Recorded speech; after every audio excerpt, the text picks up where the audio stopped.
سورہ بقرہ میں دوسرے پارے کی آیت مولا فرماتا ان الصفا والمروۃ من شعائر اللہ، بے شک صفا اور مروہ اللہ کی نشانیوں میں سے۔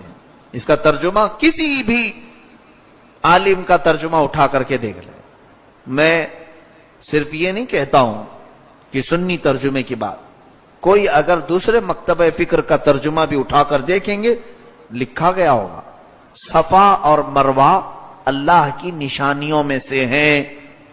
شعائر اللہ، اللہ کی نشانی۔ صفا کیا ہے، مروہ کیا ہے؟ دو پہاڑیاں ہیں، دو پہاڑیاں مکہ مکرمہ میں خانہ کعبہ کے قریب دو پہاڑیاں ہیں، اس پر سیدہ ہاجرہ نے دوڑ لگائی تھی اسماعیل علیہ السلام کی پیاس بجھانے کے لیے۔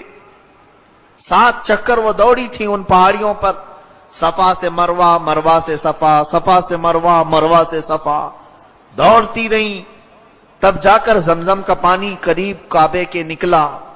تو یہ صفا اور مروہ اللہ کی ایک بندی کے دوڑ لگانے سے۔ سیدہ ہاجرہ کیا ہے، نبی ہے؟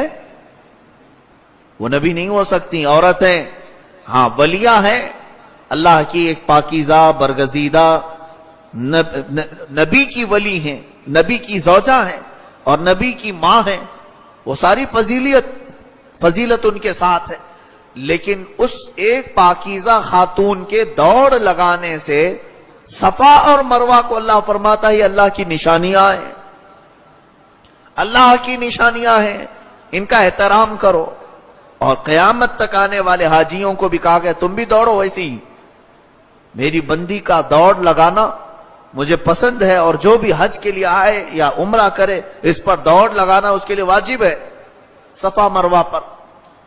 میرے عزیزو اندازہ کرو، پوری دنیا اس بات کا بھی اقرار کرتی ہے کہ صفا پہاڑ ہو کر، مروہ پہاڑ ہو کر اللہ کی نشانی ہے، اور جو اللہ اللہ کہہ کر کے اپنی پوری زندگی فنا کر گئے وہ ولی اللہ کی نشانی نہیں۔ یہ کیسا عقیدہ ہے؟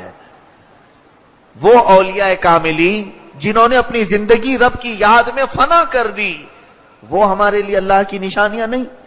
اور پہاڑیاں نشانی ہیں، پتھر نشان ہے، قرآن پتھروں کا مقام بتاتا ہے، تو اس سے تمہیں اندازہ ہو جانا چاہیے کہ پھر قرآن جب اولیاء کی کرامتیں بیان کرنے لگے تو پھر یوں کہے گا الا ان اولیاء اللہ لا خوف علیہم ولا هم یحزنون، آگاہ ہو جاؤ، خبردار، اللہ کے ولی وہ ہوتے ہیں جنہیں نہ غم ہوتا ہے نہ خوف ہوتا ہے، دنیا کا کوئی خوف، آخرت کا کوئی غم نہیں ہوتا۔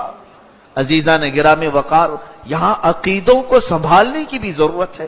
کھلی ہوئی نشانیاں ہیں خانہ کعبہ کے اندر، میں سمجھتا ہوں کھلی ہوئی نشانیاں کیا ہیں کہ وہاں جانے کے بعد حاجی پوری تاریخ کی طرف چل پڑے، اپنے بزرگوں کی تاریخ کی طرف چل پڑے۔